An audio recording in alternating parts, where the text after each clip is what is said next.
എപ്പോഴെങ്കിലും നിങ്ങൾക്ക് തോന്നിയിട്ടുണ്ടോ നിങ്ങളുടെ ഇമോഷൻസ് നിങ്ങൾക്ക് പ്രോപ്പറായിട്ട് മനസ്സിലാക്കാനായിട്ട് സാധിക്കുന്നില്ല, അതെന്തുകൊണ്ടാണെന്ന്? അല്ലെങ്കിൽ ആരെങ്കിലുമൊക്കെ കാണുമ്പോൾ ഇവർക്ക് ഇമോഷൻസ് ഇല്ലേ എന്നുള്ള രീതിയിൽ നമ്മൾ ചിലപ്പോൾ ചിന്തിക്കാറുണ്ടല്ലേ. ഇതിനുള്ള കാരണം എന്താണെന്ന് നോക്കിയാലോ. Hi there, this is doctor Arya Devi. ഇതിന് പ്രധാനപ്പെട്ട കാരണം എന്താണെന്ന് വെച്ച് കഴിഞ്ഞാൽ നമ്മളിപ്പോൾ വളരെ ചെറുതായിട്ടിരിക്കുമ്പോൾ തന്നെ റിപ്പീറ്റഡ് ആയിട്ടുള്ള ഇമോഷണൽ നെഗ്ലക്ഷൻസ് നമ്മൾ ഫേസ് ചെയ്യുന്നുണ്ട് എന്നുണ്ടെങ്കിൽ, അതായത് നമ്മുടെ ഇമോഷൻസ് മറ്റുള്ളവർ പ്രോപ്പറായിട്ട് പരിഗണിക്കാത്ത ഒരവസ്ഥ, അല്ലെങ്കിൽ ചിലപ്പോൾ നമ്മുടെ ഇമോഷൻസിനെ നമ്മൾ റിപ്പീറ്റഡ് ആയിട്ട് സപ്രസ് ചെയ്ത് കഴിഞ്ഞാലും ഈ ഒരു പ്രശ്നം ഉണ്ടാവാം. അതും അല്ലെങ്കിൽ ഒരുപാട് ട്രോമകളിൽ കൂടെയൊക്കെ കടന്നു പോകുമ്പോൾ നമ്മുടെ ബ്രെയിൻ സ്വീകരിക്കുന്ന ഒരു അഡാപ്റ്റീവ് മെക്കാനിസമാണിത്.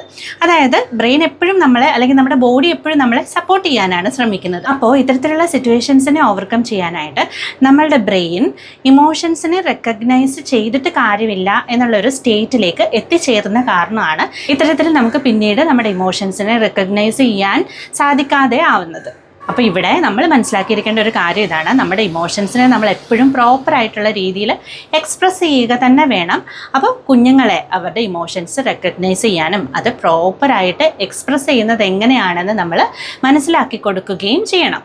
ഇനിയിപ്പോൾ നമ്മൾ ഈ ഒരു സ്റ്റേജിലാണുള്ളതെന്ന് വിചാരിക്കുക, അതായത് നമ്മുടെ ഇമോഷൻസിനെ തന്നെ നമുക്ക് മനസ്സിലാക്കാനോ അതിനെ പ്രോപ്പറായിട്ട് എക്സ്പ്രസ് ചെയ്യാനോ സാധിക്കാത്ത ഒരവസ്ഥയിലാണ് നമ്മളുള്ളതെങ്കിൽ നമ്മൾ ഒട്ടും വിഷമിക്കേണ്ട ആവശ്യമില്ല. കാരണം എന്താണെന്ന് വെച്ച് കഴിഞ്ഞാൽ ഈ ഒരു കാര്യം ബ്രെയിൻ്റെ അഡാപ്റ്റീവ് മെക്കാനിസം ആയതുകൊണ്ട് തന്നെ നമുക്കിത് ഗ്രാജുവലി ഓവർകം ചെയ്ത് കൊണ്ടുവരാനായിട്ടും സാധിക്കുന്നതാണ്.